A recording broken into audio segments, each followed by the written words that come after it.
Libro de Salmos, Salmo número 27. Jehová es mi luz y mi salvación, ¿de quién temeré? Jehová es la fortaleza de mi vida, ¿de quién he de atemorizarme? Cuando se juntaron contra mí los malignos, mis angustiadores y mis enemigos, para comer mis carnes, ellos tropezaron y cayeron. Aunque un ejército acampe contra mí, no temerá mi corazón. Aunque contra mí se levante guerra, yo estaré confiado. Una cosa he demandado a Jehová, esta buscaré, que esté yo en la casa de Jehová todos los días de mi vida, para contemplar la hermosura de Jehová, y para inquirir en su templo. Porque él me esconderá en su tabernáculo en el día del mal, me ocultará en lo reservado de su morada, sobre una roca me pondrá en alto. Luego levantará mi cabeza sobre mis enemigos que me rodean, y yo sacrificaré en su tabernáculo sacrificios de júbilo. Cantaré y entonaré alabanzas a Jehová. Oye, oh Jehová, mi voz con que a ti clamo. Ten misericordia de mí, y respóndeme. Mi corazón ha dicho de ti, buscad mi rostro. Tu rostro buscaré, oh Jehová, no escondas tu rostro de mí. No apartes con ira a tu siervo, mi ayuda has sido. No me dejes ni me desampares, Dios de mi salvación. Aunque mi padre y mi madre me dejaran, con todo Jehová me recogerá. Enséñame, oh Jehová, tu camino, y guíame por senda de rectitud a causa de mis enemigos. No me entregues a la voluntad de mis enemigos, porque se han levantado contra mí testigos falsos, y los que respiran crueldad. Hubiera yo desmayado si no creyese que veré la bondad de Jehová en la tierra de los vivientes. Aguarda a Jehová, esfuérzate y aliéntese tu corazón. Sí, espera a Jehová. Muy buenos días a todos los oyentes de Radio Renacer España y a todos aquellos que nos escuchan a través de nuestro canal de YouTube de la Iglesia Renacer Evangelista Internacional. Damos la bienvenida a su programa Buenos Días Señor, este programa que hacemos cada mañana para iniciar nuestro día adorando a nuestro Dios, descansando en Él y por supuesto meditando en su palabra. Recuerde que la palabra de Dios es viva, es eficaz, la palabra de Dios es fuente de sabiduría. La palabra de Dios la necesitamos como alimento espiritual. Recuerde que es la leche espiritual no adulterada que nos permite crecer para salvación. Por eso quiero invitarle a los oyentes a que cada día, a que tomen la costumbre de que cada día estudien la palabra, de que cada día tengan un tiempo con la palabra de Dios, meditando en ella, meditando en una porción de la Biblia, así como lo hacemos aquí a través de este programa, que cada día meditamos en un capítulo de la Biblia.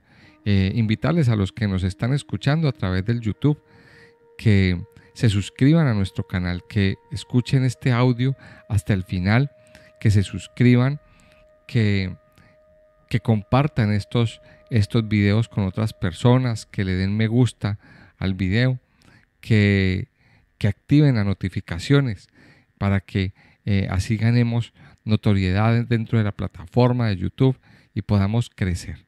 Eso es lo que más nos importa, crecer como iglesia y que cada día más y más personas conozcan del Evangelio. Entonces, bueno, invitarles, les hacemos esa invitación y vamos a la palabra de Dios.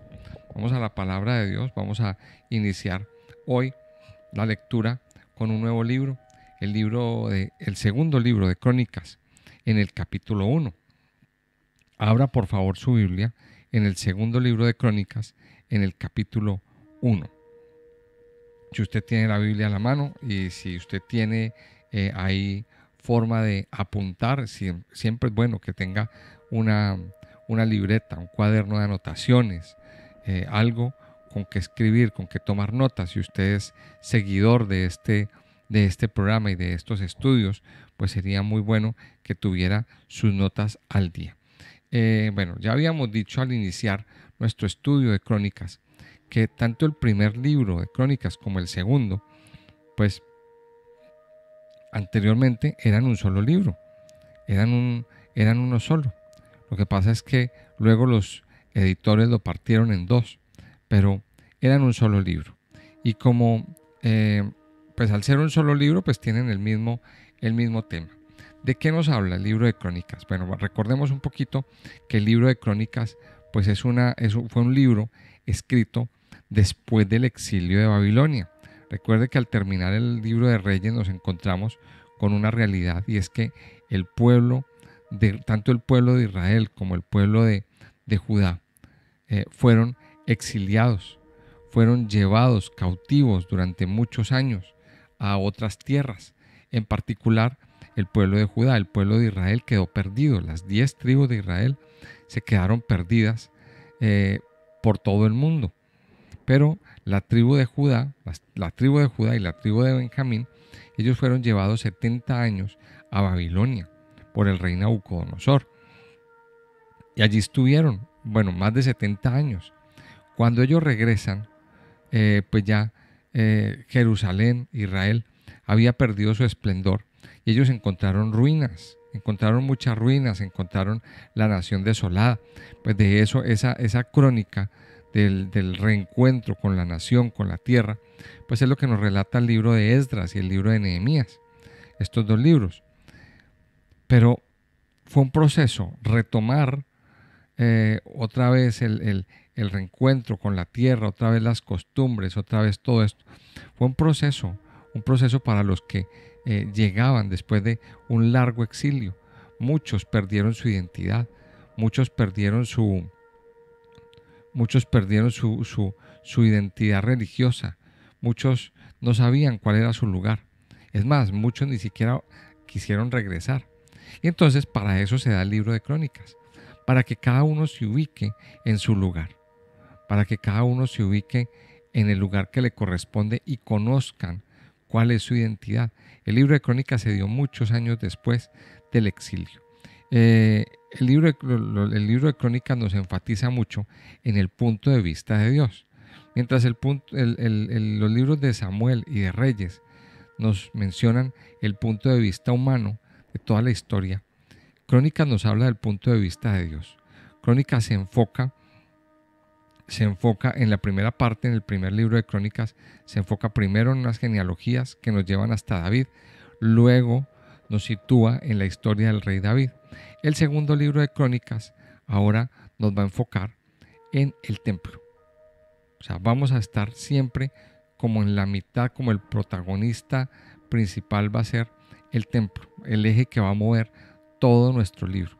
De hecho, desde el final del primer libro de Crónicas, miramos cómo David arregló todo, y él se ideó el templo.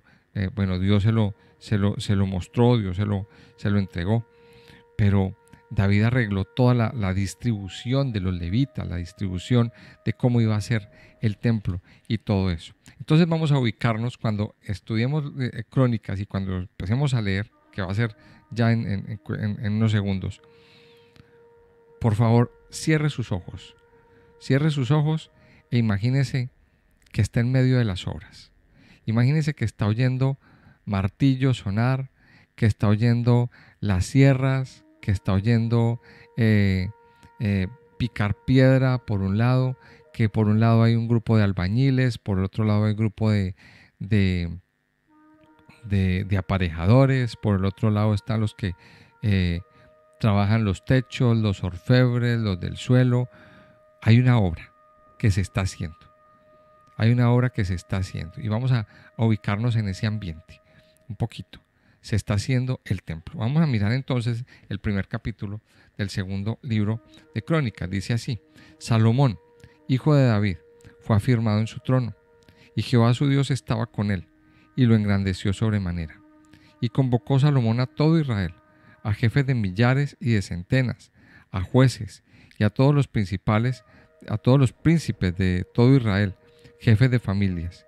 Y fue Salomón, y con él toda esta asamblea, al lugar alto que había en Gabaón, porque allí estaba el tabernáculo de reunión de Dios, que Moisés, siervo de Jehová, había hecho en el desierto. Pero David había traído el arca de Dios de Kiriat Jearim al lugar que él le había preparado, porque él le había levantado una tienda en Jerusalén. Asimismo, el altar de bronce que había hecho Bezaleel, hijo de Uri, hijo de Ur, estaba allí delante del tabernáculo de Jehová, al cual fue a consultar Salomón con aquella asamblea. Subió pues Salomón allá delante de Jehová al altar de bronce que estaba en el tabernáculo de reunión y ofreció sobre él 1000 holocaustos. Y aquella noche apareció Dios a Salomón y le dijo: pídeme lo que quieras que yo te dé. Y Salomón dijo a Dios: tú has tenido con David mi padre gran misericordia, y a mí me has puesto por rey en lugar suyo. Confírmese pues ahora, oh Jehová Dios, tu palabra dada a David mi padre, porque tú me has puesto por rey sobre un pueblo numeroso como el polvo de la tierra. Dame ahora sabiduría y ciencia para presentarme delante de este pueblo, porque ¿quién podrá gobernar a este tu pueblo tan grande? Y dijo Dios a Salomón: por cuanto hubo esto en tu corazón, y no pediste riquezas, bienes o gloria, ni la vida de los que te quieren mal, ni pediste muchos días, sino que has pedido para ti sabiduría y ciencia, para gobernar a mi pueblo, sobre el cual te he puesto por rey. Sabiduría y ciencia te son dadas, y también te daré riquezas, bienes y gloria, como nunca tuvieron los reyes que han sido antes de ti, ni tendrán los que vengan después de ti. Y desde el lugar alto que estaba en Gabaón, delante del tabernáculo de reunión, volvió Salomón a Jerusalén y reinó sobre Israel.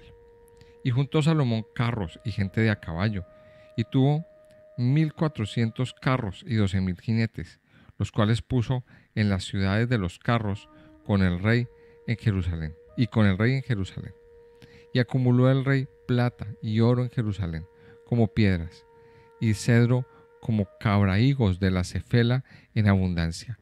Y los mercaderes del rey compraban por contrato caballos y lienzos finos de Egipto para Salomón, y subían y compraban en Egipto un carro por 600 piezas de plata y un caballo por 150. Y así compraban por medio de ellos para todos los reyes de los heteos y para los reyes de Siria. Miremos aquí en este capítulo cortico cómo empieza entonces nuestro segundo libro de Crónicas. Entonces miramos que mirando el contexto ya para que entremos en materia en particular, miramos que en el primer libro de Crónicas pues terminó el ciclo de David. David murió, David llegó al final de su vida, entregó el reino, entregó su legado, le entregó los planos del templo a Salomón y murió David. Se acabó un ciclo. Al terminar un ciclo debe empezar otro. Claro está. Y aquí vemos entonces también una enseñanza. Una enseñanza es que la vida tiene ciclos y la vida se acaba. Ahora la pregunta es, ¿estamos preparados? ¿Estamos preparados para ese cambio, para ese final? Yo pienso que es algo que cada día nosotros tenemos que pensarlo. Hay muchas personas que le tienen miedo a la muerte, otras que no tanto. Tenemos que estar seguros de a dónde vamos. Y eso es una de las cosas, pues, que es la esencia del Evangelio. Después de la muerte hay dos lugares a donde iremos. Unos irán al infierno, otros iremos al cielo. Ahora, al infierno irán aquellos que no se han arrepentido.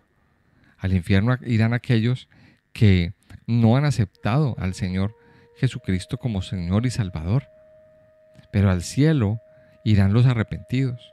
Al cielo irán los pecadores que en algún momento tuvieron un arrepentimiento verdadero. Y allí llegarán. Ahora, pensemos en lo que se queda aquí después de la muerte. ¿Estamos preparados? ¿Dejaremos un legado o no? Porque tarde o temprano, pues ese día de irnos a la presencia de Dios nos llegará. Pero tenemos que estar preparados para para dejar todo listo y para que la vida siga. Ahora, eso hizo David. David sabía que con su muerte las cosas no podían parar. Tenían que seguir, la obra tenía que seguir, porque David sabía y tenía claro que él no era imprescindible. Y sabía que un día él tenía que faltar, él iba a faltar, pero la obra no podía quedar ahí. Por eso nosotros tenemos que pensar siempre en términos de eternidad. Por eso tenemos que pensar siempre en términos eternos, en que nuestras obras no pueden parar, en que siempre debe haber alguien que tome la posta, que tome el relevo. Y esto pasó aquí. David le entrega el relevo a Salomón y la obra sigue. David dispone todo para que el templo sea edificado. Ya lo vimos en el final del libro de Crónicas. Ahora, Salomón toma el reinado. ¿Y cómo empieza su reinado Salomón? ¿Cómo empieza su andadura en esta nueva etapa? Pues lo primero que hace es subir a la presencia de Dios. Lo primero que hace es ir donde estaba el tabernáculo, en un lugar llamado Gabaón. ¿Qué representa esto? Mire, representa ir a la presencia de Dios. Representa ir a buscar a Dios, ir a buscar al Padre. Recuerde que el tabernáculo fue un lugar que se construyó especialmente para que la presencia de Dios viniera, para que la presencia de Dios reposara. Era un lugar emblemático, era un lugar muy especial, muy bonito. Era el lugar donde se hacían los sacrificios. Era el lugar que representaba la presencia de Dios en la tierra. Salomón vaya. Mire, Salomón vaya. Dice el versículo 3. Y fue Salomón y con él toda esta asamblea al lugar alto que había en Gabaón, porque allí estaba el tabernáculo. O sea, Salomón lo primero que hace es tomar la decisión de buscar a Dios, de ir a consagrarse. Y lo primero que nosotros tenemos que hacer en nuestra vida espiritual, emocional y en todos los aspectos es consagrarnos a Dios. Desafortunadamente hay muchas personas que dejan a Dios para lo último en sus vidas, que cuando van a emprender algo, cuando van a iniciar algo en su vida, siempre tendremos nuevas etapas para vivir. Un nuevo hogar, un nuevo empleo, un nuevo piso donde nos vamos a vivir, un nuevo coche que nos consigamos, que Dios nos dé, siempre tendremos algo nuevo, siempre. ¿Qué tanto nos estamos consagrando al Señor? ¿Qué tanto estamos consagrándole al Señor todas estas cosas que Él mismo nos da? Dijimos que aquí tenemos un ejemplo de la vida de Salomón. Lo primero que Salomón hizo, dice que cuando su reino fue afirmado, subió al lugar alto de Gabaón a adorar a Dios. Recuerde que la adoración se hacía por medio de sacrificios en ese tiempo. La adoración se hacía por medio de sacrificar holocaustos. Para más detalles, remitámonos al libro de Levítico. Los primeros capítulos del libro de Levítico nos ilustran cómo debían ser esos holocaustos y cuántos sacrificios, cuántos tipos de sacrificios se hacían. Y habían unos sacrificios que eran holocaustos de paz y ofrendas voluntarias. Habían otros también que eran ofrendas por el pecado. Pero lo que vemos aquí de Salomón era ofrenda voluntaria. O sea, un sacrificio de adoración. Recuerda que la adoración se hacía por medio de sacrificar animales, por medio de la sangre derramada. Ahora nuestra adoración es Cristo. Recuerde que ahora nuestra adoración está en el Señor. Ya no es necesario derramar sangre. Ya no es necesario matar un cordero o matar una vaca y derramar la sangre de la vaca para agradar a Dios. Recuerde que el Señor Jesucristo ya derramó su sangre en la cruz del Calvario para limpiar nuestros pecados, para que nuestra vida fuera, o sea, agradable al Señor. Ahora, ¿cómo es nuestra adoración? Nuestra adoración se hace entendiendo de que somos limpios y libres del pecado. La verdadera adoración que nosotros hacemos es la entrega de nuestro corazón a Dios. Ahora, ¿qué es adorar y qué no es adorar? Mire, adorar es entregarle todo, es entregar toda nuestra vida.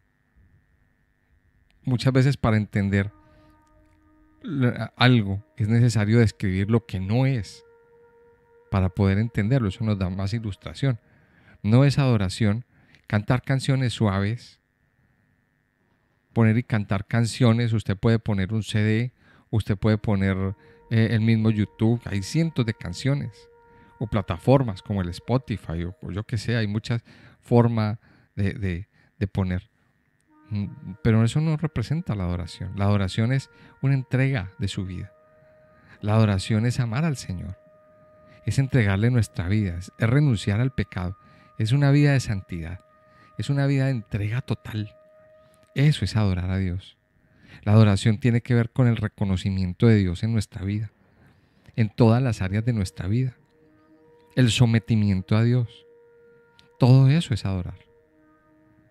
Todo eso es adorar. La adoración tiene que ver con postrarnos, tanto físicamente como emocionalmente. Eso es adorar. Entonces miremos que Salomón subió a adorar a Dios. Salomón subió a reconocer a Dios. Salomón subió a acercarse. Es necesario que nos acerquemos a Dios. Es necesario que le adoremos. El Señor mismo le ilustra a la mujer samaritana ahí en el libro de Juan, en el capítulo 5. El Señor mismo le dice a la mujer samaritana, le dice que es necesario, en el capítulo 4, perdón, que es necesario que adoremos en espíritu y en verdad. El Padre busca adoradores que le adoren en espíritu y en verdad. Porque tales adoradores busca el Padre que le adoren. Eso está en Juan 5, en Juan 5:23. Salomón subió a adorar a Dios. Salomón subió a darle gracias. Salomón subió a apartar un tiempo para agradar a Dios. Dice ahí en el primer capítulo también que le llevó 1000 holocaustos. Que sacrificó 1000 animales. O sea, a veces pensemos en esto.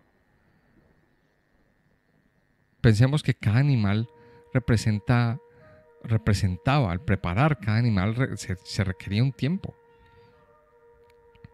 Y vamos a pensar que la preparación de un animal podía echarse 2-3 horas, por lo menos. Mientras se mataba la vaca, mientras se le quitaba la piel, mientras se dividía. O sea, era una cosa extenuante. Ahora todo eso multiplíquelo por 1000. ¿Cuántas horas fueron ese sacrificio? ¿Cuántos días estuvieron ahí los sacerdotes haciendo esta ceremonia? O sea que podemos entender aquí en este acto que se extendió mucho el tiempo. A veces pensamos que 1 hora es suficiente o 20 minutos es suficiente para estar en la presencia de Dios. No. El tiempo que sea necesario. Debemos permanecer hasta que Dios hable en nuestra vida. También nos encontramos aquí en este capítulo como en medio de la adoración, Dios le aparece a Salomón. Dios se le aparece a Salomón allí en Gabaón y le hace una pregunta. Salomón, pídeme lo que quieras. Mira esta pregunta, esto que está en el versículo 7. Y aquella noche apareció Dios a Salomón y le dijo, pídeme lo que quieras que yo te dé. Y esto es una pregunta bastante especial. Ahora, pensemos en esto. Si Dios se le apareciera a usted hoy y le hiciera esta pregunta, ¿usted qué le respondería? Vamos a meditar en esto. Si Dios se le apareciera a usted hoy y le hiciera esta pregunta, pídeme lo que quieras que yo te dé, ¿tú qué le responderías? Vamos a meditar un poquito en esta pregunta. ¿Qué responderías? Y eso deja ver, la respuesta dejaría ver lo que realmente hay en el corazón. Muchos dirían, ay Señor, es que yo quiero tener una casa. Ay Señor, es que yo quiero tener 1.000.000 de euros en el banco. Señor, es que yo quiero tener salud. Señor, es que yo quiero... Muchos pensarían en eso, ¿verdad? Aquí hay dos opciones. O pensar en las cosas materiales.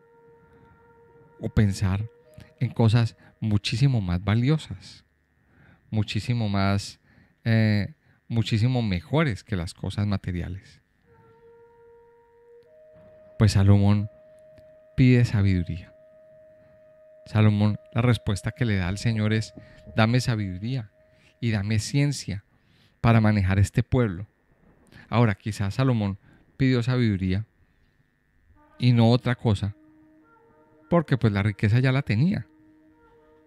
Recuerde que Salomón era príncipe, era hijo del rey, y el rey pudo acumular una inmensa fortuna. Entonces usted puede decir, pero Salomón riqueza no pidió. Hubiera podido pedirla. Y de hecho Dios le dice: yo te voy a dar sabiduría por cuanto no me pediste cosas materiales. Ahora, también te voy a dar las cosas materiales. Pero pensemos en esto. ¿Qué es lo más importante? Esa pregunta, o la respuesta a esa pregunta que hace el Señor, nos deja ver qué es lo que más importa para nosotros. ¿Qué es lo que más importa para usted? Recuerde que el Señor decía una cosa, una palabra bastante fuerte: donde esté vuestro tesoro, allí estará también vuestro corazón. Esa es una de las grandes verdades, entre muchas, que el Señor nos dio, que el Señor nos dejó por escrito en su palabra. Donde esté vuestro tesoro, allí estará también vuestro corazón. Muchas personas a lo mejor aprovecharán esa pregunta para pedir riquezas, para pedir cosas materiales. Amado oyente, recuerde que las cosas materiales se acaban. Las cosas materiales son pasajeras. Las cosas materiales no son eternas. Si usted pide dinero, el dinero es efímero. El dinero se devalúa. El dinero pierde su valor. O puede ser robado. O el día que usted se muera, otro se lo lleva. Otro se lo disfruta. Pensemos en eso. Una casa o un patrimonio inmobiliario se deteriora, pierde su valor comercial. Existe algo en contabilidad llamado la depreciación. Y la depreciación para los bienes inmobiliarios está datada en 20 años. O sea, en 20 años, un edificio, una casa, 20, 25 años más o menos, una casa ya perdió su vida útil. Y se deteriora y se cae. O sea, las cosas materiales son efímeras, pero las cosas de Dios son eternas. Recuerde que el Señor Jesucristo nos decía: haceos tesoros en los cielos, donde ni la polilla ni el orín corrompen. Esos tesoros en los cielos tienen que ver con la sabiduría que viene de Dios. Ahora, también el mismo Salomón escribía en Proverbios. En los primeros capítulos de Proverbios, el mismo rey Salomón nos insta, nos invita a buscar la sabiduría por encima de todas las cosas. Sobre toda cosa adquiere sabiduría, nos dice. nos dice ahí en Proverbios. Porque la sabiduría es el mejor de todos los bienes. Mire que una cosa se compagina con la otra, con lo que nos dice Proverbios. Si usted va al libro de Proverbios, siempre el rey Salomón aquí en este libro nos está poniendo la sabiduría por encima de todo. ¿Qué es lo que quiere usted? Esa es la pregunta. ¿Qué le va a pedir hoy al Señor? Vamos a pedirle al Señor hoy que nos dé su sabiduría. Así como Salomón la pidió y le fue concedida. Así usted se la puede pedir al Señor. Recuerde que la sabiduría que viene de lo alto es el mejor recurso que usted puede tener. Usted necesita sabiduría para edificar su vida. Usted necesita sabiduría para llevar su matrimonio, para tomar decisiones sabias y firmes. Usted necesita sabiduría para edificar a sus hijos. Usted necesita sabiduría para manejar sus finanzas. Es decir, la sabiduría la necesitamos para todo. La necesitamos para nuestro caminar. La necesitamos para nuestras decisiones. La necesitamos para todo lo que hagamos. Salomón pidió sabiduría y Dios se la concedió. ¿Qué va a pedir usted? Esa es la pregunta. ¿Qué va a pedir usted? Vamos a orar y vamos a terminar este tiempo dándole gracias a nuestro Padre. Amado Señor, te damos gracias. Muchas gracias por tu amor, por tu fidelidad y tu misericordia sobre nuestras vidas y sobre nuestros corazones. Nuestras vidas hoy, Señor, las ponemos y las rendimos a tus pies. Te pedimos, Padre Dios, que hoy no tengas en cuenta nuestros pecados, que perdones nuestros pecados, que nos limpies, que nos renueves, Señor, y que nos permitas estar cada día desarrollando delante de ti una verdadera adoración. Padre, ayúdanos a ser verdaderos adoradores, que te adoremos en espíritu y en verdad, adoradores que nos postremos delante de ti, adoradores que solo te amemos a ti, Señor, que te busquemos a ti, a nadie más, Señor, como dice tu palabra. Padre, hoy te pedimos, Señor, te pedimos que nos permitas conectarnos contigo, que nos permitas cada día agradarte a ti, agradarte, Padre Dios, que todo lo que hagamos sea agradable, que toda y aún nuestra oración sea agradable a tu presencia. Padre, te pedimos que hoy nos dé sabiduría, que hoy derrame sabiduría de lo alto, sabiduría que viene de ti, sobre nosotros, Señor. Padre, ayúdanos a ser sabios, ayúdanos a dejar toda necedad de nuestras vidas, toda necedad de nuestros corazones, toda necedad de nuestro interior, y llénanos de ti, Señor. Hoy queremos sabiduría. Hoy queremos, Señor, esa sabiduría que solamente viene de ti, que solamente viene de tu presencia, que solamente viene de tu boca, Señor. Pero esa sabiduría se adquiere cuando estudiamos tu palabra, cuando estamos sumergidos en tu presencia. Padre Dios, hoy nos ponemos delante de ti, nos postramos delante de ti y te pedimos que nos llenes, te pedimos que nos sacies, te pedimos que nos inundes, Señor. No queremos pedir cosas materiales. Queremos, mi Señor, que el mejor tesoro que llene nuestras vidas y nuestros corazones sea la sabiduría que viene de ti, Señor. Llénanos de ti, llénanos de tu amor, de tu gracia y de tu presencia. Yo te alabo, Padre, y te bendigo en esta mañana, en el nombre precioso y poderoso de Cristo Jesús. Amén y amén.